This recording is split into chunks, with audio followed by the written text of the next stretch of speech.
Wrestling with the Future at Manscaped.com proudly present Wrestling with the Future podcast. Hello, everybody. I'm MadDog DISIPIO. We have a year-end review tonight.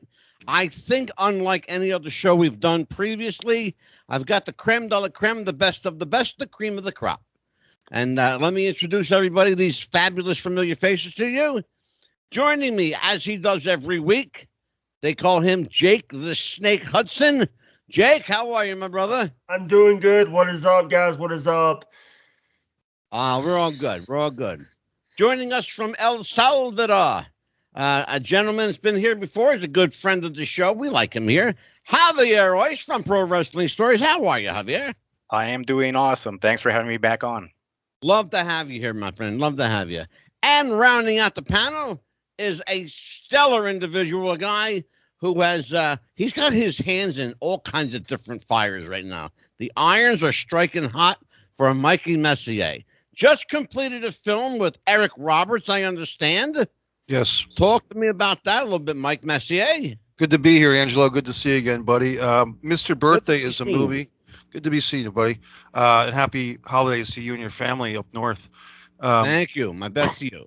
Thank you. So I was just in Rhode Island. We had this premiere. Eric Roberts was there. There we are. Eric Roberts and myself and the gentleman from Dazed and Confused. Jason was the star of this thing. And it's a fun kids movie. It's getting some nice reviews online. And people can watch it from YouTube Movies or various other video-on-demand platforms. And I play Hank, who's part of the International Birthday Network. So this is a kids movie, but the best type of kids movies, Angelo, are ones that adults can watch too without, feeling sick to their stomachs. So absolutely. It's a good movie, and thanks for mentioning it. Oh, quite. Look, I have a little connection with Eric Roberts. I did a little bit of work on his behalf. He and Burt Young back in the day on the set of Pope of Greenwich Village. Yeah, I think that's a big part one. Of my history you don't know about. Nice. With Mickey Rourke too, right? Mickey Rourke was in that one? Yes, sir. Nice. And there's handsome Javier behind me right now. I want to start off the show with kind of the best and worst of 2021. We do these shows every year. The year-end review, what went right, what went wrong, how can we make it different? And then, of course, we, as my favorite part of the show, we make our predictions for 2022. We make the predictions for the coming year. It's going to be interesting tonight, given what Javier laid on me earlier in the evening. So that's going to see how that plays into this, Javier. It's going to be very interesting. So let me start with our resident filmmaker, Mike Messier. Mikey, yes, you've been very critical of WWE product. That's known to everyone who watches this show. I think I don't think your feelings have changed much on the WWE product, but given the total landscape of pro wrestling for the year 2020 and 2021, what are we looking at as far as, are we where we need to be with WWE? Have they joined the 21st century yet? Well, in some ways, they're ahead of the game. I mean, they went to the WWE Network, I believe, in 2014. They started having their own exclusive streaming platform for, as we know, $9.99 a month. And other groups like UFC have kind of followed that to an extent. And Impact Wrestling now has a platform like that. And Peacock, and of course, buying the U.S. rights to the WWE material. But a lot of these other groups had to be inspired by the WWE. So that was 2014. As far as 2021 goes, oddly enough, probably their best in-ring action show was the one that you would think that I would hate the most, which was that Crown Jewel thing. You've been extremely critical of that in the past. I have been, but oddly enough, if you watch their early Crown Jewel shows and the Greatest Royal Rumble shows, the actual matches were affected by the international booking, let's call it, But at this particular Crown Jewel show, which was only, I think, back in October, it was actually quite good. Goldberg. It's interesting to hear you say that, Mike. It really is. I remember vividly, in fact, the conversation that you and the late Jeff the Ref had. Man, you guys went back and forth big time on that one. I almost felt like Mike Chioda, the referee, during that show. That was an interesting exchange. So in many ways, you're telling me that WWE is doing their best work right now. And well, let's put it this way. I don't know about creatively their best work, but as far as financially, with the deals with Fox, the big money from Saudi Arabia, the big money from Peacock, I think what could happen is, guys, it's like something from a Rocky movie. When you get too lazy, you lose that eye of the tiger, and maybe not having the eye of the tiger creatively is hurting the WWE. But as far as the business, whether it's Khan, their Nick Khan gentlemen, whoever's making these decisions, is making some good decisions financially, even cutting people. We as wrestling fans and maybe independent wrestlers or podcasters will criticize them for firing all these people in the middle of the pandemic. But if you're a businessman, that's exactly what you would do. Absolutely. So what can you say? Javier, you heard what Mikey had to say. Do you concur with that? And if so, if you differ, let's hear it. Well, as you know, I'm a casual viewer of the modern product, but I try to keep abreast of what's going on. I do feel like WWE has changed a little bit of their approach on how they want to present the product because of some pressure that they claim there is no competition from AEW. But let's be honest here, to them everything's competition, from wrestling to sporting events to movies. Anything that'll get anyone's attention, anything that'll that needs someone to pay for, that's competition for them. Because remember, Absolutely. they're not a wrestling company. They're an entertainment company. They're there. They want to entertain you in any way possible, and they want your money. AEW, of course, is more geared toward what is more traditionally wrestling, but still, WWE is keeping their eye on them. They've changed their time slots for some of their programs, but WWE is like this big elephant. It's moving forward. There's something that's bothering it, but it keeps on moving forward and with straight ahead and with intent. So I don't see 2022 being that much different in how WWE is going to do things, other than the next in line program that I mentioned to you about them getting college athletes into NXT. It's interesting that you say that. That might be an interesting way where they're trying to. Seems like they're not focusing on the next wrestler, but they want to see if they get star power from it could be they got basketball players, they got cheerleaders, they got swimmers, they got track and field. Yeah, and that's something AEW is. I think it's like a curveball for them. They didn't think that WWE was going to go that route. And will be interesting to see if AEW implements a certain a similar program. Oh, it's sure going to be interesting indeed, for a lot of reasons. I got a little heads up on a couple of things. I'm going to let Jake the Snake, Jammin' Jake Hudson, have his opinion here, because I got a heads up on a couple of things I'm going to lay on you. Go ahead, Jake. Tell us. Do you agree with Mike and Javier? What do you think? What's going on here? The thing is, I'm trying to say this nicely. I have not watched the product. Only product I've watched was AEW. I think AEW is doing good. I have not watched WWE. I've watched like one episode of NXT 2.0. Sorry. Yeah. I know that, but like I said in the past, like I've told Angelo in the past, I get like. By the way, people think that Triple H promos are mind-numbing. Watch some of the old NWA TNA stuff with Jeff Jarrett promos. Well, let me ask you, Javier. I mean, Jake, because I'm going to go back to Javier in just a second. Let me ask you a question, Jake. Javier mentioned something interesting. He said that he didn't think that the product would deviate much in 2022 from where it is right now. So, Jake, you do watch some of the current product, AEW. I know you watch that. I know you watch a little bit of a Ring of Honor. I know that you don't follow the WWE too much at all. But what you do watch, By the way, they just announced that at Hard to Kill Impact Wrestling, Ring of Honor champion John Gresham is going to go 1-on-1 against Chris Sabin for the Ring of Honor title at Impact Hard to Kill in Dallas. Well, let's keep with the subject at hand. All right. That's all well and good, but where do you think WWE needs to go to be to stay where they are, or get a slight edge going into the new year? Here's the thing. Especially creatively. What do they need to do creatively, Jake? What they need to do is they need to, the one thing that they're a lot of these other companies are doing, that they need to do streams. They need to do like Twitch or D-Live or Trovo.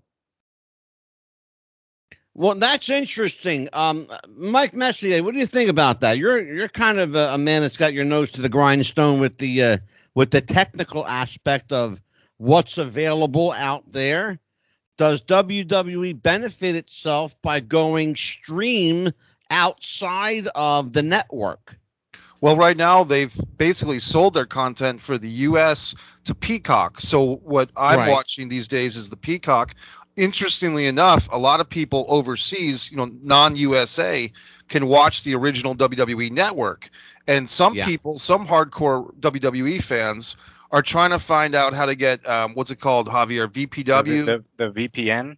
VPN, yeah. Oh, changes your location. Yeah, virtual private. It's called virtual private networking. That's what VPN is. So if I have the story right, at one point, some WWE fans are trying to get the VPN to get the original network in the United States. Yeah. And then what happens, Mikey, is I'm kind of familiar with that. What happens is a VPN will block. It will scramble the IP address of the incoming computer and make it appear as if it's coming from another country. Right. So you can subscribe to the network. Yeah. So, but my point is, there's always going to be a war. I mean, if you remember back to the 90s when there'd be a $30 wrestling pay-per-view and you had a friend that had a black box, so you would bootleg this pay-per-view. So there's always going to be some battle between the consumer trying to get something for nothing and the seller, in this case the WWE, trying to get the most money. Now the interesting thing, for a couple of years it seemed like a really good deal with that network, and it was, but now in the last couple of years when you see the Miz getting chomped up by zombies in the middle of a pay-per-view and from what I understand, that the last Survivor Series, the actual Survivor Series match had literally a pizza advertisement within the confines of the match. Yes. So to me, that's the type of thing that further cements me being turned off from WWE, because I never saw Steamboat and Flair fighting over a pizza slice in the middle of the match. You know what I mean? Interesting. I'll tell you what, Mikey, I got a piece of news, and Javier, I got a piece of news, especially Javier, you'd be interested in this. I was told point blank about a week ago that come February, mid-February, late February of 2022, that the WWE will do something that it's never done before. People will not expect it. You talk about a swerve. This is going to be, and I quote, the mother of all swerves. Okay? And that information did not come from Vince Russo. Let me just say it straight up. It did not come from Vince. And people who watch this show know that Vince Russo and I are friends. Mikey knows that. He's been on the show with Vince. I will tell you that if they pull off what they're telling me they're going to pull off, it looks like the old adage, Mikey and Javier, that everything old is new again. Because it looks like there is another Khan in the mix. Nick Khan. And I will tell you that I was told, again, point blank, that choosing Nick Khan was purposeful and deliberate based on his experience and his name. That was not a mistake. They're looking to have two cons head off against each other. But by the way, neither of these cons are related. So just so there's no conflict of interest here. Conflict. That's the shoot on it. Right. Now, I would certainly love to see. I will give WWE credit. I'm in the Mike Messier camp on this. I'll give them credit for what they've done, but they have a long way to go to win me back as a casual viewer. Right now, I call myself a critical viewer. And I call myself, quite frankly, a critical viewer of pro wrestling in general because I don't like what I'm seeing with the product. I don't like the acrobatics. The athleticism is par excellence. It's the best athleticism you'll see in any sport genre. But keep in mind that wrestling, as Javier points out, isn't sport. It's entertainment, at least in the eyes of WWE. I think Tony Khan and his crew have a better handle on the wrestling aspect of the sport, quite frankly. And I think they're playing it that way purposely. WWE and Vince McMahon has said it, and you know, Mike Messier, you've been there. You've heard Vince McMahon, and we've all heard him say that World Wrestling Entertainment is entertainment. He is not a promoter. He's a producer. We've all heard this. He's a television producer, not a wrestling promoter. Well, Tony Khan is in pretty much the same ballpark. He is, in fact, a producer of a television show. However, I think as far as wrestling knowledge and wrestling background, I think Tony Khan's got the stranglehold on the personalities right now backstage. He certainly has Cody and Dustin and Brandy, and he's got Arn and Tully and Jake, and he's got J.J. Dillon, and he's got all these people. Malenko. He also has Dean Malenko backstage. Sure, Dean Malenko, of course. One of the greatest scientific grapplers of all time. So I think that they need to get WWE. They need to get themselves into the 21st century creatively. Let's be done with the golden egg, okay? Let's be done with this, with the schmozzy matches, okay? Let's have wrestling. Go ahead, Javier. I mean, go ahead, Jake. Yeah, go ahead. Here's the thing. The episode that I saw was at the end of the episode. Johnny Gargano got hit by a chair by somebody. I forget who it was. Yeah. They were. That's how you write off one of your big stars. He gets hit with a steel chair. Well, Javier, take that one from me. Well, one thing I wanted to add, I think a lot of people try to say that AEW is so much more wrestling compared to WWE. Yeah. The way I see it, to me WWE would be, if you want to be black and white, WWE is like 60% entertainment, 40% wrestling, and AEW would be the other way around, 60% wrestling, 40% entertainment. But it's not like AEW is 80% pure sport and then 20% what WWE does. I think they're more similar than different, but they might not look too different for the casual fan or the non-fan, but for the wrestling fan, they can understand the differences. Absolutely. But the problem with AEW, if they don't harness that entertainment factor, they're not just gonna survive just on the hardcore fan. They're not surviving because of the fans or what they're getting from the fans. They're surviving because of how much money the owner has. Well, and that's going to play into where we're going with that. Mike Messier, I would say it's interesting that Javier gives us 60-40 split and reverses them for each company. I'd go 75-25, quite frankly. And And I would say WWE for the last probably 9 months out of the last year has been 75% entertainment and 25% wrestling. In fact, if you want to call cutting promos entertainment, I watched the show, Mikey. Yeah. It was a 3-hour show I watched. Okay. Yep. An hour and 41 minutes of that 3 hours was talking. Right. Okay. Talking. Promos. Advertisements for upcoming events. Yeah. There were literally 5 matches in a 3-hour broadcast. That's problematic on a lot of different levels, Mike.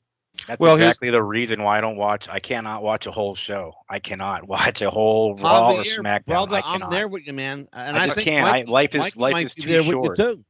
Life is way too short for me to. Yeah, Mikey, Well, are you there with us on that promo bit? Well, here's the thing, guys. I started hashtag Raw Protest back in September of 2018.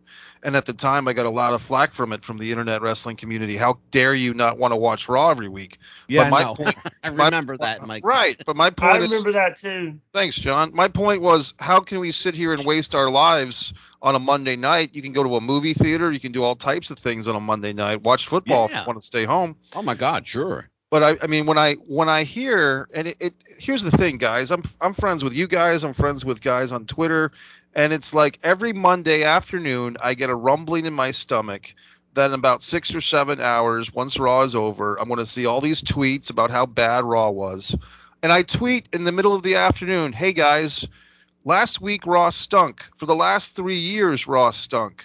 Are you knowing this, why would you even revolve your evening around watching Monday Night Raw if you're just setting yourself up for disaster?" At some point, Angelo, Javier, and John, and for the people listening to this show, people have to take accountability for themselves. And I've always said that. If you don't like the show, my remedy is this, because the reality is we're all addicted in one way or another to pro wrestling as fans. So my prescription for myself with WWE, I watch their pay-per-views, and I don't watch their weekly shows. But if something happens that's getting a lot of social media attention, I can always go through YouTube or zip through the show and find whatever it is that happened. But it's not 1998. I'm not seeing what Steve Austin and The Rock are up to every Monday night. I'm not seeing DX, and I'm not seeing Evolution. I'm not seeing things that interest me. So I'm not going to torture myself by watching bad wrestling, like what Javier said. Yeah, sure. I got news for you, Mike. You're not alone, brother. I had Ivan Putski on the show 2 weeks ago, and Ivan was on the show. He was a generous guy. What a wonderful man. And I said to him, and one of the questions I asked him during the show, I said, Ivan, you wrestled for damn near 50 years. The man had a nearly 50-year career. I want people to think about that. Wow. 50-year career in wrestling, okay? He's 82 years old. God bless him. And I said to him, knowing what you know and knowing what you've done, this company that you worked for is taking what you did, what you accomplished, what you created, and basically taking a giant dump on it by what they're putting out now. It's not even the same company. And he says to me, Angelo, and I quote, Angelo, I haven't watched that shit in nearly 20 years. Okay? You can go back and listen to the show. He said, I haven't watched that shit in 20 years. It breaks my heart. We couldn't wait to get out. Now, that's a guy that gave his blood, sweat, and tears literally to that company. Right. Okay? In a career that spanned 50 years. When a veteran is telling you that they're ashamed of the company they worked for and don't watch their product anymore, that's got to speak volumes. I've had Eddie Mansfield here. I've had David Yohannan. I had Jake Roberts here. I had Nicola Roberts here. I've had Robin Smith. I've had Sam Houston. They've all been here. You know, There's Sabisco. and they've all talked about the heartbreak and the grief that they feel when they like Javier. They can't watch but 10 minutes, and they have to turn it off or walk away. God knows I try. I try to watch the show. I really try to watch it, but then Brother, I've tried. but then commercial after commercial and promo after boring promo. I'm like, I like promos. I actually find myself watching the older promos on YouTube more than the matches. Well, but you know what, those thing, are different and kind I of agree promos. with you. Those and are I absolutely agree with you. And I think because of the era that I was raised in, the promo was what got you to the arena. They had to put now there are no arena shows anymore, or house shows they call them. Nobody shows up really. WWE rented out a 25,000 seat building. They had 6,000 people show up. Okay. They blanketed the entire arena except for ringside. And they had a small section for hard camera. That was it. And it's a staged environment. Go ahead, John. Number one, I couldn't watch like 20 minutes. I couldn't watch like 10 minutes of that programming. But also, by the way, I've also, if I just go on like the YouTube and find like the reviews of it, and I cannot watch that. Let's talk about that a second. That's an interesting point. Mike Messier, much like in the film business, a review can make or break a movie. Sure. Okay, so let's talk about that as it applies to wrestling. And Javier, I want your 2 cents on this too. When you watch a review or listen to a review, does it make you want to watch something, or do you go, oh, well, I don't have to watch it now because I already heard it? Probably the guys that I watch the most for the quickest turnover for reviews are probably the Wrestle Talk guys from the UK. Okay, sure. Ollie and Ollie's actually a pretty entertaining guy, and a lot of times Ollie's a very entertaining guy. I leave comments and I say Ollie should try comedic acting because he kind of has a Buster Keaton type of Charlie Chaplin deal going. But it actually makes me sad because I'll watch the news and look, I listen to the Wrestling Observer Radio because I like hearing Alvarez complain about wrestling, and for what it's worth, I know that Dave Meltzer has a lot of misinformation, but I do find it fun to listen to him. I like his, and that's what Mikey. That's what makes him entertaining, right? Because he's so far off the mark most of the time. You sit there and shout back at your at your computer or your radio or whatever device you're listening to, and go, "Wake up, smack the ass, wake the fuck up. This is not what What world are you living in?" Right. Yeah, and here's the thing. Like, sometimes I actually feel bad for wrestling podcasters who do like the post-Raw show, like my buddy, like Joe Cronin, and there's others that do post-Raw shows or post-SmackDown shows. Sure. Because they AEW shows too. Yeah, they seem very depressed a lot of times, especially after Raw, and angry. And the callers of the shows call in, and they sound depressed and angry. And I'm sitting there like, okay, guys. If this was 1 or 2 weeks a year where the show kind of stunk, that'd be okay. We're literally going on 3, 4, 5 years of bad Raws. Why are these guys watching? Why watch? And I revert back to my first question of the evening. Is there hope for wrestling? Javier, you're a guy who casually watches, and I want to tell people, if you haven't read Javier's articles and with Javier and JP Varga, and I'm sorry, Zarka, right? Yeah, JP Sarga, yeah. Zarka, I'm sorry, I said Varga. And Benny Scala. These guys write from the heart. They're writing as old school, old souls that miss their wrestling. I'm one of those guys. I miss my wrestling. Am I open to today's product? Absolutely, I am. Absolutely. In fact, to prove my point, our last guest, my very last guest last week, was Miranda Gordy. Mm-hmm. She's probably the first millennial that I've had on this show since the beginning of the show. I don't think I've ever had a current wrestler. And Mikey would know. Brian Pillman Jr. Yeah, Pillman Jr. Exactly, and that would be about it too, Mikey. Yeah. Brian Jr. and Miranda Gordy. Right. And Miranda was. Go ahead, Jake. By the way, is I'm the youngest person here? Yeah. We're all going to beat up on you later, but go ahead. We got a question. Here's the thing. Like I've always said, this show. We follow 60s, 70s, 80s, and a little bit of the 90s of wrestling. Right. Mm-hmm. And now I could add like 50s, but didn't want to be. Well, see, here's the thing. People who watch this show, they don't watch it to get their fill of new wrestling news, and that's not why we're here. We're on 271 radio stations. We're on more than 300 podcast platforms. We've got a national and world corporate sponsor, and Manscaped, which is a great national sponsor. But we've got Pepsi. They're not going to. They haven't put their money behind this show to waste time. People who listen to this show, they want their Ivan Putskis. And they the two want TV their shows, Scott two Casey. TV channels, and two TV Yeah. channels. They want their Dominic DeNucci's. Rest in peace. We were by the way, we were the last interview ever that Dominic DeNucci did.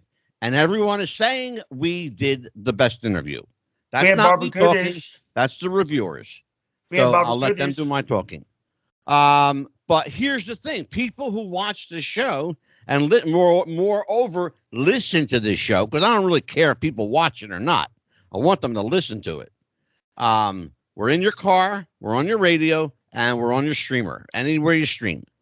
I want people to know where we come from. The wrestling that meant something to me when I was growing up in the 60s. You know? Can I give you a little memory from 2021, Angelo? Yeah, please do. Well, here's the thing. I live in Jacksonville, Florida now. I'm literally about a 20-minute ride from Daly's place. And they were doing all the weekly shows in the pandemic with the small crowds. When just about a year ago this week, actually, when Luke Harper, Brody Lee passed away, and they had that tribute show to him, I believe the first week of January 2021, if I'm not mistaken. They had that tribute show in his honor. That switched a trigger to me that I really want to support this company, because I thought the tribute show was well done and very respectful. So as soon as I could, I got the tickets for AEW Dynamite to go in person. So, okay, I'm going to take my chances with this pandemic. I'm going to wear a mask like everybody else. I'm going to go to this live show and see what happens. Well, I get there, and the very first night I'm there, there's actually an altercation in the stands among the fans. Oh, wow. They were doing that Penelope Ford, who's gorgeous, by the way. She's getting married to a wrestler in the ring, and Miro's there as the best man. And the fans near me in the crowd there's a fight going on, a verbal altercation that's getting a little heated. And eventually some fans got kicked out, and then another guy got kicked out. And as I'm watching this, you might think, oh, man, were you freaked out? Were you scared? Were you nervous? No, I felt good. I'm like, this is Baltimore Arena, 1987. This is real wrestling. This is, Exactly. There's supposed to be some tension amongst the crowd. I mean, when I was a kid, I would see the Philadelphia Flyers come to Washington to play the Capitals, and there was more fights in the fans than in the hockey rink. And the Broad Street Bullies, absolutely. But I'm talking about there was fights in the crowd amongst the crowd, because of the opposing fans would come to our place. Sure. My point is, I'm not looking to be an anarchist and have fights amongst the fans all the time, but just to see that this place has a pulse. Yeah, exactly. You know what, Mikey? That's an excellent way to put it. Right. That's an excellent way to put it. They have a pulse. I'll tell you what they did. Well, I'll tell you what AEW did for me. That made me, and I thought when they started, in fact, it's funny. Jeff the Ref and I started this podcast on the very day that AEW became AEW. And that broadcast is still up, by the way. Nice. one of the things that we talked about was the great hope that we held out for AEW to salvage wrestling. What they did recently, in recent years, I should say, that kind of solidified the heart element for me was when they embraced Owen Hart's widow and brought her into their fold. Here's a company that didn't have to do shit for Owen Hart or his family, but went above and beyond and then some in bringing her into the fold. Okay? And for that, the World Wrestling Federation or World Wrestling Entertainment, whatever they want to call themselves, they should be absolutely ashamed of themselves.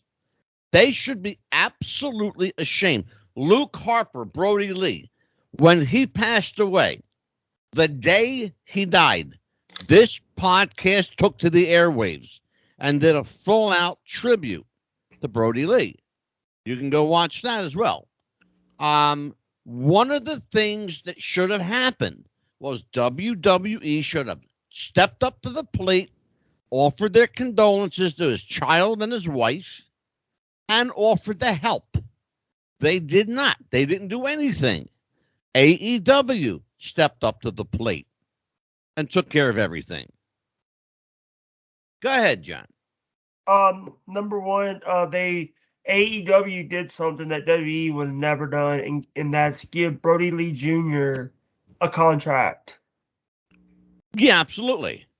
It was symbolic. And let's understand something there.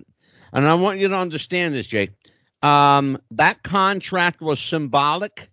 It was saying to the kid, when you're old enough and you think you're ready, we're here for you. And that's the right thing to do. That's what they should have done. Go ahead. You don't have to raise your hand.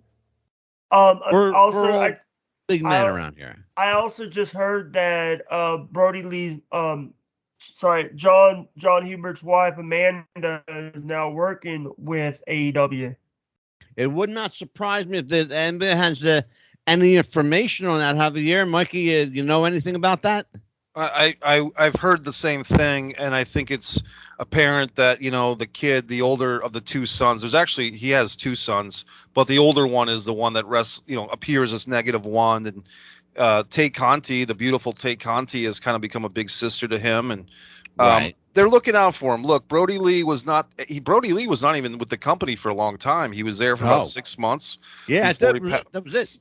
But apparently, according to everything we hear from the AEW guys, he left a big impression, and he was kind of on the independent Ring of Honor wrestling scenes and the Dragon Gate pros and all that stuff. Like Brody Lee, John was very well respected, very well liked, thought of as one of the locker room leaders, so to speak. Yeah. And so what I thought was interesting with the Brody Lee thing was it wasn't like, how do I put it? It wasn't as if, had Cody passed away or Kenny Omega had passed away.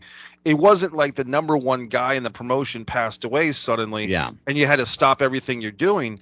But this, to me, it meant more that Brody Lee wasn't number one main event guy. He was, upper mid card, whatever you want to call it, guy. Yeah. And the amount of passion, love, respect, that you had, even if you don't like Tony Khan or his booking, but when you saw Tony Kidd, hug John's son at the end of the show, it felt legitimate. It felt real. Absolutely. And that's what inspired me to buy tickets to go see and I've seen about 35 live AEW shows. I was there for Blood and Guts. It became a weekly part of my life, which to go to Daly's place. I went to the House Always Wins. They've done one house show, and I was there for it. Beautiful. At Daly's place, and I went to the Double or Nothing pay-per-view and had a great time. And if you're talking about things to be happy about as a wrestling fan, maybe not as a WWE fan, but to me, guys, pro wrestling is bigger than WWE. WWE never wants to admit that, but here's the thing. It doesn't take a rocket science or a millionaire to put a ring with 3 ropes, 4 sides, and some seats together. Pro wrestling, in a sense, is a very easy thing to produce. Sure, now, it is. Granted, when you're a billionaire like Tony Khan and his father, boy, is life easy then. And Sure it is. My point for a long time has been Tony Khan doesn't really need to make any money with AEW. In fact, he can lose quite a bit of money. If nothing, this is the action figure set for a rich guy. He's got his wrestlers. He's surrounded by beautiful women wrestlers, if that's his thing. Why? When we as fans can just enjoy what he's bought for himself, this wrestling company. There you go. Go ahead, Jake. Number one, we're forgetting one thing. John Huber's a former TNT champion. That doesn't look. We're not even talking about that. We're talking about the human element. Yeah. Understand this. Hold on a second, Jake.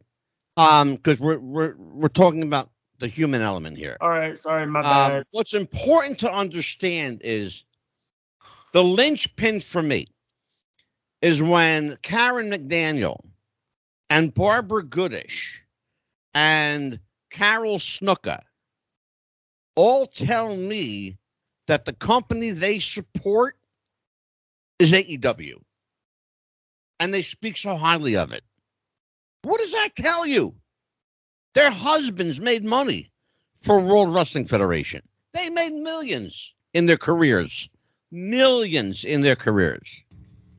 But when their widows want nothing to do with that company and, in fact, embrace AEW, Barbara Goodish says they're the most wonderful people around. And shout out to Barbara Goodish. Thank you for my Bruiser Brody Wrestling's Last Rebel book and the accompanying 3 CD set that came with it. Thank you, Barbara. I love you and Merry Christmas to you. It's sitting proudly on my video shelf right now. But here's the problem I have. There's a company here that's got a long history of doing wrestling really, really well. And now all of a sudden in the last few years, they don't want to be known for their wrestling.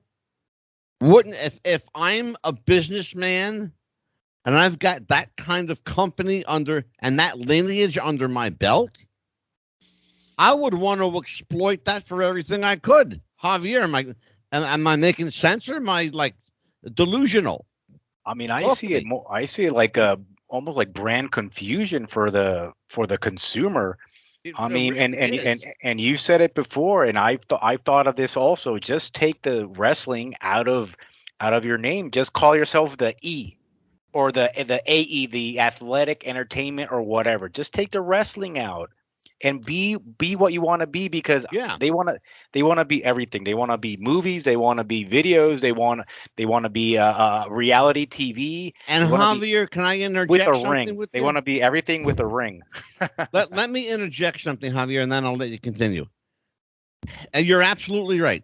They want to do it all. They want to be it all. Here's the problem.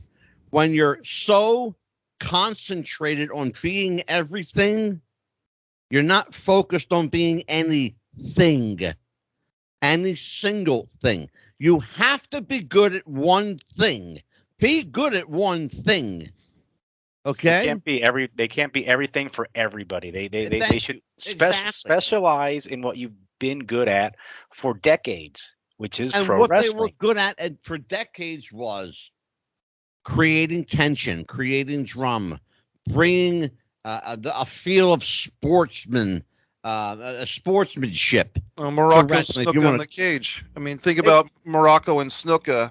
Yeah. Even before that death leap in '83, just at the beginning of the match, a friend of mine, Ted Rayo, watched that. He wasn't even a big wrestling fan, but he said, "Mike, you can see the tension of Morocco. They're sweating. Snuka." You're not getting that with Drew McIntyre versus Bobby Lashley at WrestleMania. No. When the babyface, who's been brought up for months and months to conquer Bobby at WrestleMania, it's the first match on a 2-night show on the first night, and the babyface Drew submits to a full Nelson. And if the thing is, guys, we heard about that Kenneth Mobley situation. She was a young writer who the WWE hired, and she went on a podcast and said, "Oh my God, it's so exciting! I just got hired by WWE, and I've never watched wrestling before, and I don't know anything about these people." Well, doesn't that insult a guy like Mike Messier, who worked very hard to get a job interview for the WWE in 2007? It does. So when I see that they're hiring people with no qualifications, no interest, and are just there. They won't hire a guy like myself. Then why should I support this company, brother? You and I have talked about this publicly. We've talked about it privately, right? You know, you and I have done this. This is an old song and dance with you and me. We've talked about it on this show as well, and in fact, at some length. It is not only an insult to the fan; it should be a supreme insult to those individuals that you have to work for and with, that you have to write for and with. Okay? Yeah. Think about this. There was a woman, I guess maybe 3-4 years ago, that wrote something on Twitch about some angle she was. Mikey, remind me of it. She claimed that she took credit for a wrestling angle that she didn't write. Okay. And everyone was like, well, why would you actually claim credit for something so bad? Right. She didn't even understand what she was doing, is my point. Right. Because she didn't know that what she wrote went, instead of going over, it went south in a hurry. Right. Here's the problem. You're absolutely right. They're hiring people that aren't qualified, aren't interested, that just want maybe a foothold for, to the next rung of the ladder. Right. Okay. And that's all well and good, but don't use wrestling to do it. It's the Mandy Rose Otis out there. If you're a writer, if you're a screenwriter, if you're a prospective television writer, do yourself a favor. Stay in community theater. Go into the film business, but stay the fuck out of wrestling. That's twice I dropped an F-bomb in this show. And I've been so good about my F-bombs. I went months. I haven't dropped an F-bomb all in the last 3 shows I've done. I know, because every time you do, I charge you $5. No. Mandy Rose, I want to jump in. It's Mandy Rose and Otis. The romance is the storyline you're thinking of, Angelo. That's the one. Thank you. Yes.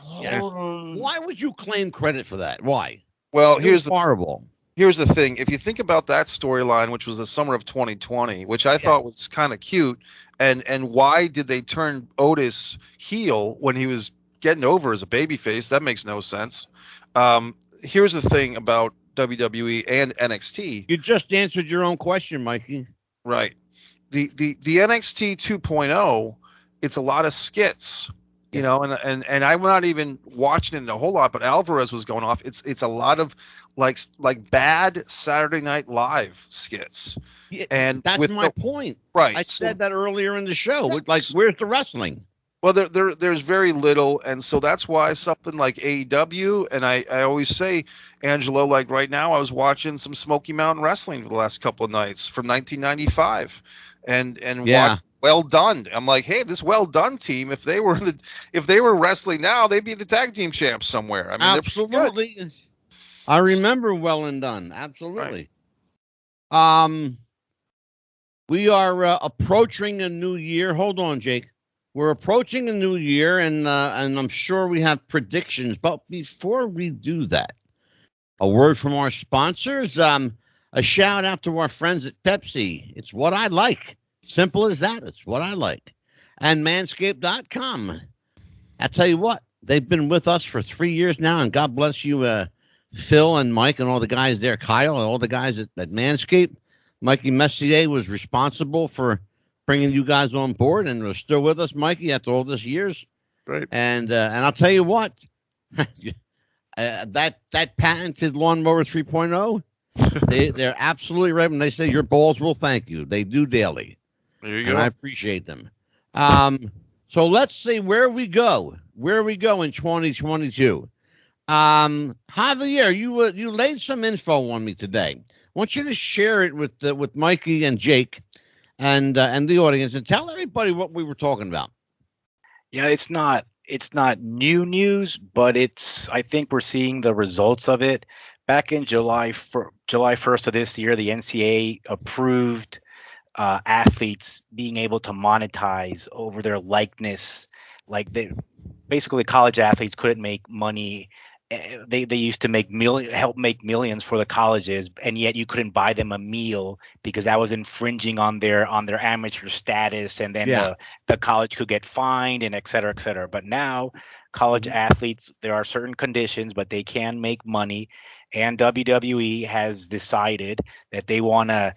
Well, this is where the next 2.0 comes in. That's the change in the product. Yeah. They have a feeder system where they're giving NCAA athletes they run them through their program right now they have 15 NCAA athletes. They run them through the program, and after they go through the developmental program, they might get hired by them. Right now, one of the first product of this program is it's called Next in Line, which is the NCAA. But the guy, what's his name? Rick Steiner's son. Braun. Oh yeah. Exactly. Braun Breaker. Exactly. Yeah, Rick Steiner. And the interesting thing is, when he appeared, everyone was saying, "Why don't they say he's Rick Steiner's son?" In my opinion, it's because they want to act like they formed this young man from zero, and again, they're moving away from their wrestling roots. Sure.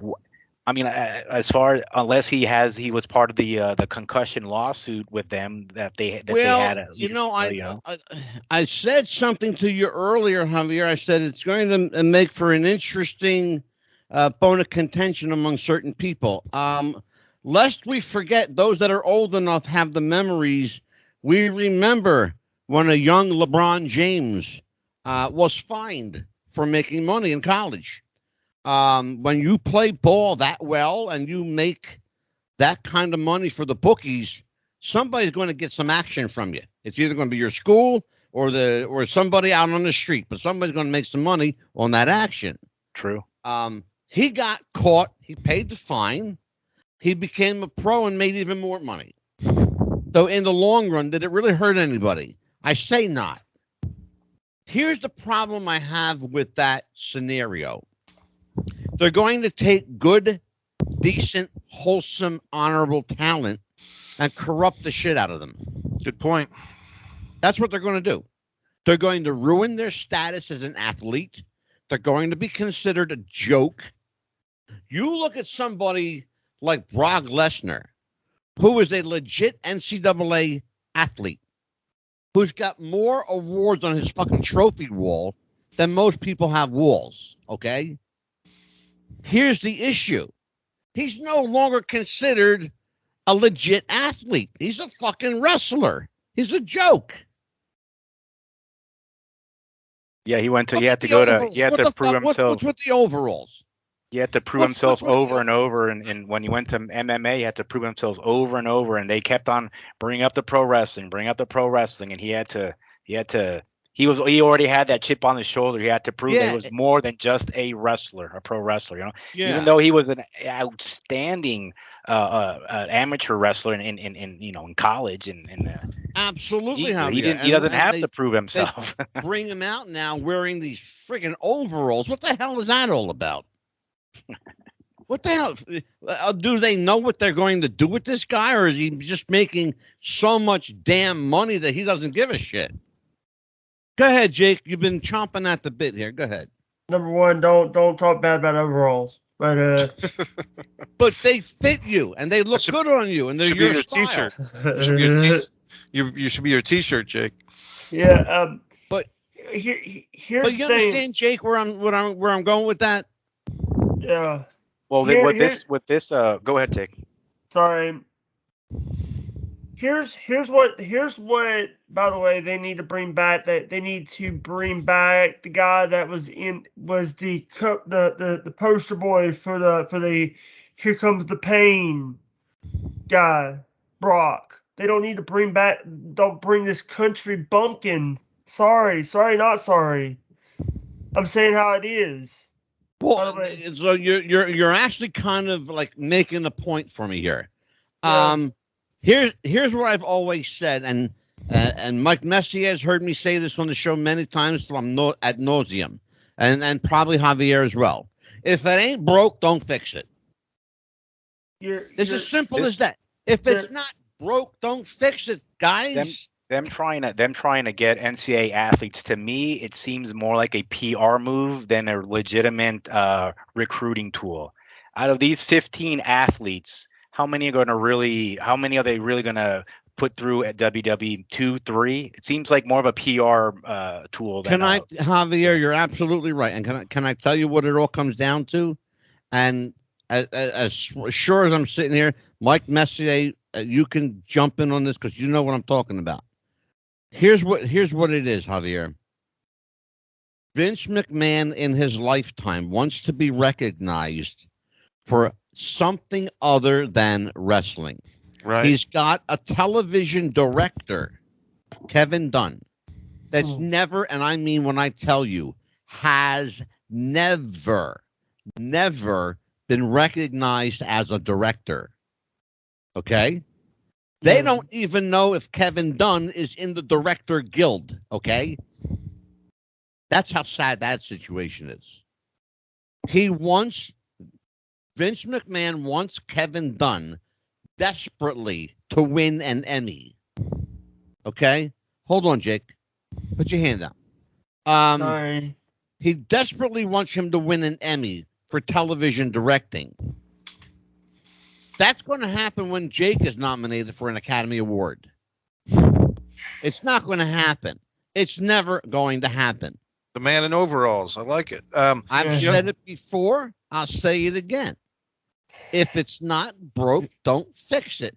The problem, Javier, and you mentioned it in your statement, they take these incredible athletes that aren't broken and they break them. Right. And they athletes, take these guys at the Performance Center. These guys at the Performance Center. Mike, tell me if I'm lying. No, you're right. Have to have a minimum of 10 years experience in the Indies to get to the Performance Center. And when you're there, they retrain you. Everything you thought you don't know now. They want you to do it the come out of there. way. Everything that brought you there is what gets you kicked out. Well, So why they're taking people from the Indies is beyond the fuck out of me, okay? I just don't fucking get it. there seems to be a lot of power plays going on behind the scenes. There was reports of Triple H having heart troubles this year, and Bruce Pritchard and Vince Jr. coming into NXT. Here's the thing, guys. If there was two names to symbolize what Angelo just said of the WWE breaking what doesn't need to be broken, it's Karrion Kross as Demolition Kross. Yep. And it's Keith Lee as Bearcat Keith Lee. These were guys that were over on the Indies. They were over in NXT as themselves. You could probably put Donovan Dijakovic in that group as well. He got saddled with a horrible gimmick, which he's finally coming out of. And instead of just letting these guys be over as monster babyface, monster heels, they tinkered and they tinkered and they tinkered and play with it till it's broke. And Karrion Kross he's going to have to dig himself out creatively, which he's trying to do. A guy like EC3, that was 3 or 4 years ago. Can I share a story with you? Sure. The late Brody Lee, right? John Huber. They took him into WWE and they made him Luke Harper. All right. I had Barbara Goodish on the show, and Barbara's a dear friend of mine. She's been on the show half a dozen times. They were supposed to take Brody Lee. That's the name he worked with for years on the Indies. Brody Lee. He calls himself Brody Lee because of his resemblance to Bruiser Brody. Spelled differently, but the inference was there. When you looked at Brody Lee, you couldn't help but be reminded of Bruiser Brody. They were built almost identical. They had the same wild look, the same hair, the same beard. It was a natural fit, but not for Vince McMahon. He killed the idea. It's like he came there with the idea, Javier, of being the next Bruiser Brody. Okay? And Barb Goodish knew it. It's the whole Rhonda Singh being turned into Bertha Faye once again, over and over and over. There you go. Rhonda So Singh, a character who worked for years, you know. What do we do now? We've got this scenario playing out with prospective, amateur athletes. And again, people have a very short memory. Back in the 1960s, and I'm sure, Mike Messier might remember this because he's probably as old as I am, even though he won't tell anybody that. He won't tell anybody his age. Back in the 60s in Soviet Russia, athletes were paid, whether they were college athletes, pros, amateur. They were paid because you got paid for your work in Russia. And when they tried out for the Olympics and were paid athletes and told that they were, ineligible, for amateur status, it didn't bother the Russians because they knew they had any number of paid amateurs as long as they were amateur. Paid amateur and paid pro to me is the same thing. If you're being paid, you're a pro. In a sense, there was no such thing really as an amateur athlete, is basically what we were talking about later on. But in the 60s, they all made the Olympics. Every one of them made the Olympics. They fed them right. They juiced them up. They got them big. They got them strong. And they conquered almost every sport that they entered in, particularly boxing and weightlifting. Lest we remember Vasily Alexeyev. The man was huge. Legit one of the strongest men in the world. Go ahead, Mike. Too, right?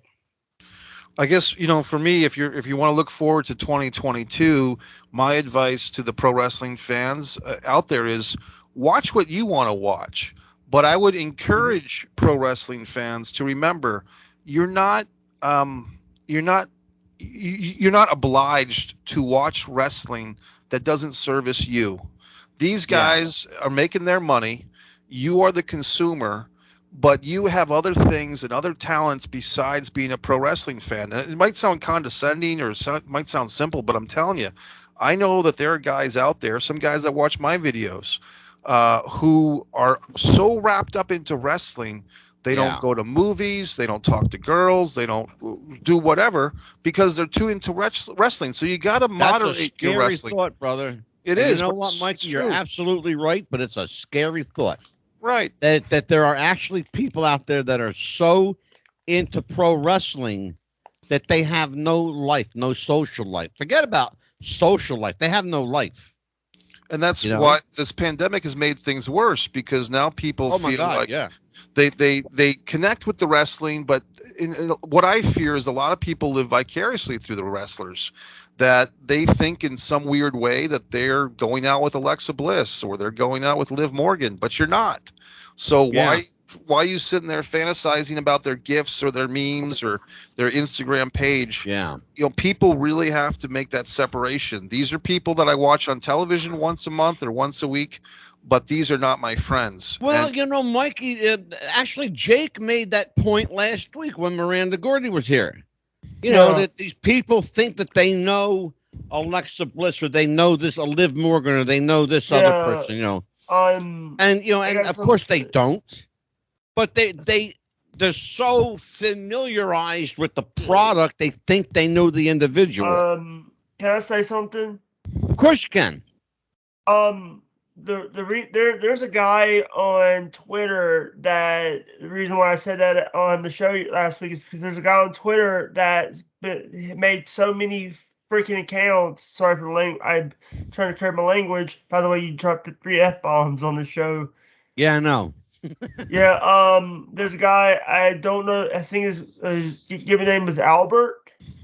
It doesn't matter what his name is. Made so many accounts saying that he is dating Alexa, and Alexa has told him several times, don't stop. Yeah. And I actually had to say in a tweet, you don't know Alexa. You only know her because of the TV. You don't know her Exactly. personal life. You don't know who her and Ryan and all the people in her life, in her real life. Yeah. You know Alexa Well, Bliss. that's You what don't know Mikey Alexa was getting Coughlin. at. Yeah. That Oh, actually, Jake, that's what Mike Messier was getting at. The fact that, they become immersed in these people. They forget, they lose who they are, and they take on, this almost other personality, fictionalized personality in their head. Well, it's Mark David Chapman. I mean, that's the extreme case. Mark David Chapman, who was so obsessed with the Beatles, especially John, that he murdered John Lennon. And so when you and people might, you're talking about wrestling. Well, guess what? Bret Hart at the WWE Hall of Fame, 3 years ago, was doing his speech, and some crazy fan attacked him. So, but what I was saying for 2022, for my hope for the wrestling fans, continue to watch wrestling, continue to enjoy it, but moderate. Be the word that I like to use is be selective with your wrestling choices. Make the wrestling work for you. You don't work for it. I could not have said it better, Mikey, and I could not agree with you more. Javier, what is your hope for 2022 in the world of pro wrestling? And both as a viewer, and what do you hope to accomplish in the future in the next couple of years with pro wrestling stories? Well, for me, pro wrestling, I always give it a chance. I try to get into it. There's so much wrestling out there today. And just like Mikey says, just like you mentioned, there's more to pro wrestling, more to wrestling than WWE. I've had to speak with younger fans countless times, and in a nice way, because they talk about, that's a legend from WWE history or whatever. I'm like, WWE isn't wrestling. That's one part of wrestling. Yes, they own that company now, but this person was an NWA star. This was an AWA star. This person was et cetera, in the territories. Sure. My hope is that wrestling, look, Raw and SmackDown, they are what they are, but I'm hoping that the indies will demonstrate that pulse that Mikey said, that pulse, that grittiness, that emotion. I got into pro wrestling because I could feel the emotion coming out of the screen. I could feel the promos. I can feel the heat coming from one guy to the other, and I'm like, I gotta watch this, Yeah. And that was what got you to watch. I don't like the over sanitation of the product. Everything is clean. God bless you for saying that. Thank you. Everything is clean. It doesn't seem like anyone sweats. No one has. Very few people have body hair. Everyone's got a perfect body. This is. What happened to when men look like men? I mean, let's. I mean, I would rather just put normal big guys against another guy. Just don't. Everyone seems so what do you call it? Photoshopped and just so perfect. It's just a turn off. You want to hear the perfect wrestling match? George the Animal Steel versus King Kong Mosca. It's like that. That's like, you know where I'm going with that one. That's like big, sweaty, hairy guys. Like a monster movie. Angelo Mosco Jr. has become an internet favorite for world's worst wrestler of all time. I know, it's scary, ain't it? I know, but I mean, once again, if he was around today, he could probably do pretty well against some of these guys. You know what I mean? It's just funny. And just like Angelo, you said the athleticism is obvious. These are great athletes. You see these amazing wrestling moves, but you know what? I rather have wrestlers that I can feel their emotion. When a punch and a kick makes me feel more from a match than about like 5 or 10 flips. Yeah. That's where the There's talent a promotion here, Javier. And Mike, you'll find this interesting too. Javier, there's a promotion here in New Jersey. The promoter of this organization will not allow his wrestlers, will not allow them to utilize the ropes or the top turnbuckles in any way, shape, or form. They must chain wrestle or mat wrestle. They can use the ropes, as a rope run, We can do that. You can run the ropes, but you can't climb them, and you can't try to Undertaker walk the top rope. Like the Great Wall Ender. That's He very won't- interesting. So no It- flippers. What's that? So no flippers in this promotion. So No flippers. flippers whatsoever. None. I mean, it's okay to have a little variety, but my point is, sometimes keeping it basic is better than trying to do too much, because if you do too much, then nothing means anything anymore. Well, It's like a and video game. That's a good point, Javier. And here's where I was getting with that, and I'm going to segue right into it. Even though he doesn't allow his wrestlers to utilize the ropes or the turnbuckles, it's amazing to see the reaction of the people. They go ape shit over It's the almost wrestling. like he's almost like They go re-educating. crazy over the wrestling. He's re-educating the fans, and it's little by little in his little. Remember something old school, when the ropes were so loose you couldn't climb the ropes. If you watch matches from the 50s and sometimes the 60s, if the wrestler would try to grab the ropes for a break, the referee would kick his arms. Yes. He'd kick the ropes and saying, "Stop grabbing the ropes." Yeah, That was exactly. that. Then more recently, they would grab the ropes and they would break the hold. There was a time that the ropes were utilized to help amplify the drama. For example, if a guy got caught up in a rope and hung by his neck, well, he wasn't going to die. He was okay. But the dramatic effect of a 260-pound guy hanging by his neck from the top and second rope was an impressive visual. The Hangman. The Hangman, yeah. That's how Mick Foley lost his ear with a Hangman gone bad in Yeah. in Well, 1993. It can happen. It's it hasn't happened much in the history of pro wrestling. There's never been a death from it. There's been minor injuries, but I think probably, Mikey, you point out probably the most egregious offense was Mick Foley losing his ear. Right. Because the ropes were strung. The ropes were different because they were overseas, so they had tighter ropes than usual. So he didn't know that. Exactly. But people don't realize that you couldn't. There was a time you couldn't climb the ropes. You weren't supposed to. You weren't supposed to. You were supposed to keep the wrestling inside the ring. Like out of bounds. Yeah, out of bounds. Yeah. So let's talk about. I'm sorry. Go ahead, Jake. You were going to say something. Number one. What about my picks for 2022? Oh, well, what do you think is coming up in 2022? I do see a lot of wrestling in 2022. I see indie promotions like stuff that I've watched, like Rocky Mountain Pro, Devotion, Championship Wrestling. I've also seen there's a promotion out of Memphis called Championship Wrestling from Memphis. I've been supporting.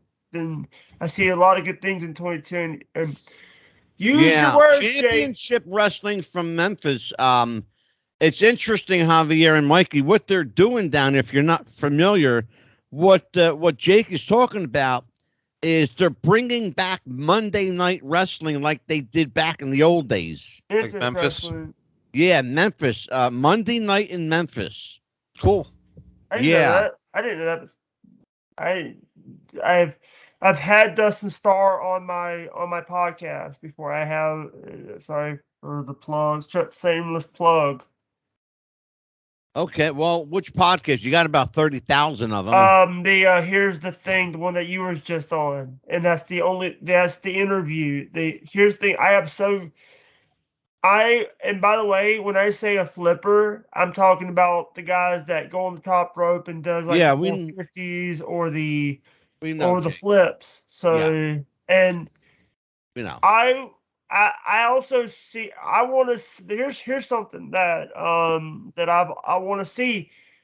I want to see wrestling. I don't want to see the entertainment anymore. I want to see professional wrestling Mhm. like what Bruno San Martino did, like Bruno did, like the guys in the old days did. There Not you go. this, not this, excuse my language, not this bullshit. You, Yeah. Now you're 28, Jake, right? yeah, We're a few years older than you. Bruno was probably back in the day before, way before you were born. yeah. Okay. I've seen stuff on. It's on interesting YouTube and though. stuff. Mikey and Javier, I'm finding this more and more as I talk to kids. You know, when I say kids under 30, because you know they basically are. I'm seeing a lot of interest in the internet wrestling now. A lot of the younger people are going online and looking at the older matches. Gorgeous George, Ricky Starr. Rick Steamboat. Yeah, well, I'm talking about way before that, brother. There's a Ricky Starr that was in AEW. No, I'm talking. This is not AEW, bro. This is back in the 1950s. Sorry. Yeah, Ricky Starr was a big. He was a ballet dancer that became a wrestler. Vince Senior. Kennedy Gorgeous Sr. George, Haystacks Calhoun. That was an attraction. Guys like that. There are guys out there like that, like Haystacks. There are guys out there like Andre, believe it or not. They haven't been discovered yet, but they're out there. WWE had the world by the cajones when Paul White came along, and they just destroyed that man up and down and all over the place. They ruined him his first night of the company, Angelo. Actually, his second night. His second night, he jobbed clean to Steve Austin with a Stone Cold Stunner. So his whole WWE career was summarized in one match, which is he's in the main event, but he loses clean. Yep. And I mean, years later, I was at WWE Raw taping in Providence, and it was I believe it was Rob Van Dam versus Steven Regal or William Regal versus the Big Show in a triple threat. And the winner gets a title shot, and I believe Big Show dropped the fall to RVD, and nobody thought anything of it. Just Big Show gets pinned for a meaningless match, and this is a guy who's legit 7'1", 7'2", legit 500 pounds. Yeah. So it's tough, and eventually, and I hate to say it, but I don't want to beat that dead horse, but as a lifelong pro wrestling fan, and a good portion of that as a WWE fan, a guy who I went through the hassle, and believe me, it wasn't easy to get a job interview for that company. Yeah, I'm sure. There's anger, and there's also sadness at how they've fallen creatively. And the knee-jerk reaction to a WWE defender would be, well, they're making so much money. Okay, but they're making their money from Saudi Arabia. They're making their money from the Peacock Network. They're making the money from their Fox Network. They're making their money from advertising. Well, they're not making their money from Mike Messier anymore. No. And they're not making money from people like myself who've taken our dollars, as small as our dollars might be compared to the Saudi Arabian prince, but we're taking our money to Jacksonville. We're supporting wrestlers. Mikey, that's a really good point, and I really don't want you to go too much further on it, because I want to interject something, because it's critical. What you just said is critical. They're taking our money from here and there and here and there. Here's the problem, though. They're not taking the money from the fan and giving back to the fan. They're taking from the advertiser and the prince and the king, and they're taking all this big money and they're throwing in production value. But they're not giving the fan anything. Right. I don't care how beautiful your production value is. And everybody says, well, WWE has the greatest production value. I don't give a rat's ass. It's not wrestling. No, it's not. I'm not watching the show to see what kind of pyro or kind of set they have, or what kind of lighting they have. That doesn't mean shit to me. I used to go to matches where the guys didn't even have entrance music. Back in the day, it was better back then. You have the heel coming from one side of the arena and the babyface coming from the other, and that's the thing that Angelo, for 20 or 30 years, when Junior, as I call him, has been saying how he looks down upon the smoke-filled arenas, as he called it, the cigar smoke-filled arenas. First of all, I was in some of those arenas. There wasn't a lot of cigar smoke going on. And he second grew of all, up in those smoke-filled arenas. right. Mike, I got news for you. Well, 20,000 people going to the Capitol Center, or 22,000 people going to Madison Square Garden and the Felt Forum. Those people didn't need Rock and Wrestling Connection. Those people didn't need Fuji Vice and Magnificent Morocco on TNT every Tuesday night. They didn't need WrestleMania 2 with Herb and Where's the Beef Lady. But these are the things that Junior wanted. He's always been a bit ashamed of being a pro wrestling fan. He's ashamed of being from North Carolina. The guy, I mean, the reality is the pro wrestling fan, the WWE fan, I should say, our lives as WWE fans, we've been witnessing the psychosis of one very damaged individual, and how he's manifested his perverted, slanted, disturbed, victimized view of reality from the things he suffered as a child, which he's talked about. I don't have to. And how he's presented the world with the gold dust, and with Trish Stratus barking like a dog, and with all the things that he's Mark Henry giving birth to a hand or whatever. These are the creations of a madman. And at some point it was interesting. In the late 90s it peaked, but now we see 20 years of after peak. And who's he leaving this company to? Is it this Khan gentleman, Nick Khan? It doesn't seem to be Triple H anymore. That was the big hope for all these WWE fans. It doesn't look like it's going to be Triple H, and it doesn't look like it's going to be Stephanie. I will tell you, it's definitely not going to be Shane McMahon. Right. That's already been publicly disclosed. Shane will have no part of the company. His daughter, it is yet to be seen whether Stephanie and Paul take over, aka Triple H. I don't know. I'd be surprised if they did. I'd be shocked, in fact, if they did. Vince just has that kind of personality that he would do that to his family. Right. He just would. Because if to maintain that it's done his way, he turned that company over to a stranger. Right. And he surely would. We lost a lot of people this year in the world of wrestling. Mikey, you did an interesting video on YouTube that I watched. I don't know if you want to talk about that. Go ahead. Let's talk about this video. They seem to be kind of emotionally moved by the loss one after another of young wrestler after another. When does it stop, Mikey? I don't know. I think you might be talking about my Patriot Del Wilkes tribute. That might have been it, when I was talking about Paul Orndorff and Butch Reed and Road Warrior Animal. And by the way, we were supposed to have Butch Reed on the show, and he passed away. Wow, that's tragic. Because I spoke to him a week before he died. Wow. And the thing is, here's the thing. These guys live fast, and sometimes they die young.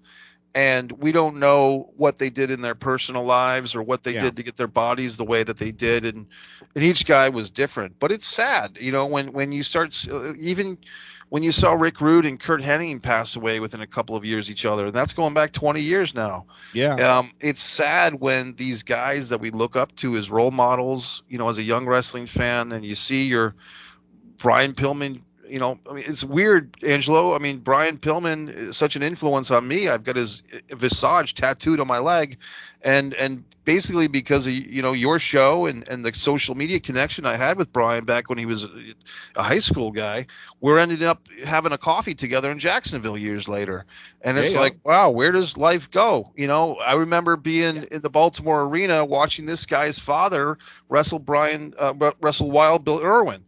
Now that Brian's passed away, and here's his son, and we're having coffee. So, life is an odd thing.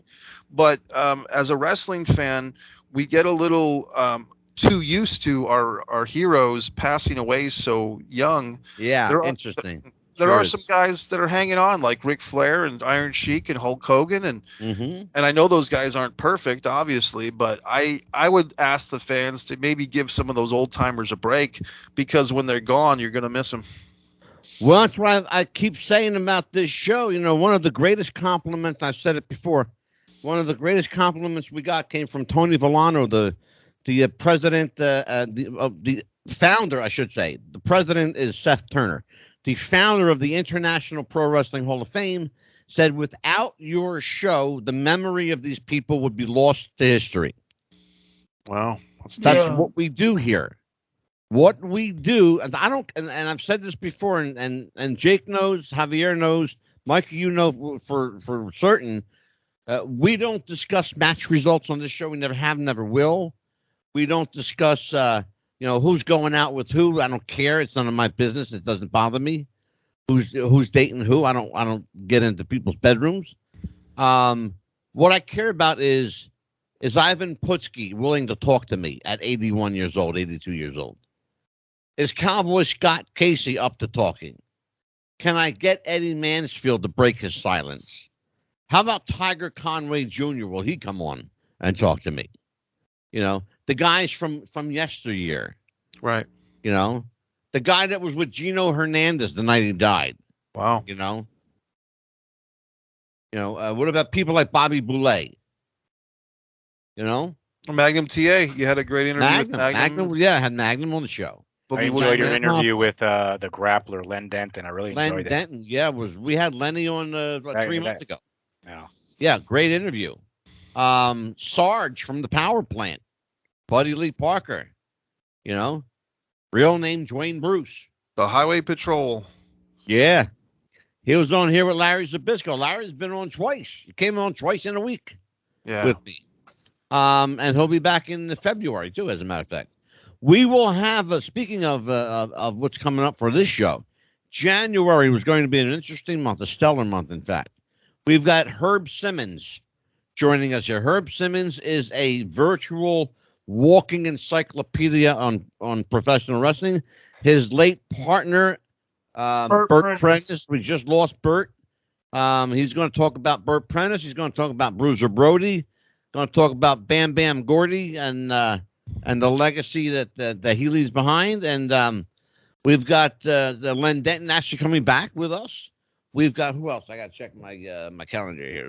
Oh, Princess Victoria, to discuss her book in January 6th. We are in her book, by the way. We made her book. We are trying to stay with us. Oh, man, we got a lot of stuff going. We got... I thought we had Karen McDaniel. Karen McDaniel's coming back to discuss her book. Yep. Karen McDaniel will be here. She's been... and we were very instrumental in her book. It's funny. I said this on a couple shows back. I've referred 3 people to book authors. All 3 people wrote books, and we're in all of their books. It's great. Yep. Good stuff. Beautiful stuff. So, I'll tell you what, man, that was a fast hour and a half. Holy crap. Jake, I'm going to let you start first. Tell everybody where they can reach you, your social, and what you got going on your podcast. Who's up on your podcast? You can find me on Twitter either at mushroom_Hudson or at Hudson at HUSDON JAKE. That's both my Twitters, Facebook, Ellis John Hudson, YouTube, Jake Hudson. And we are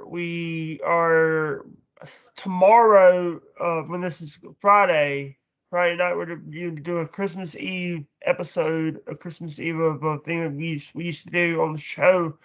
I used to do called Jake's Happy Hour, where we'll jump on a call and talk a lot of stuff.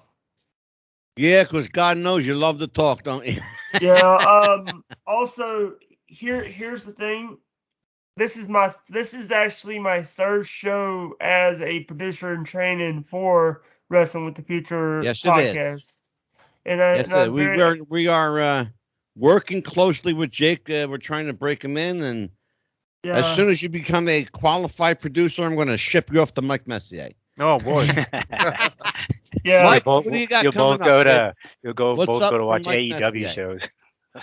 Well, shout out to John. It's good to meet you tonight, buddy. The man with overalls. I mean, that could be your gimmick, but for me, it's MikeMessier.com. That's MikeMessier.com.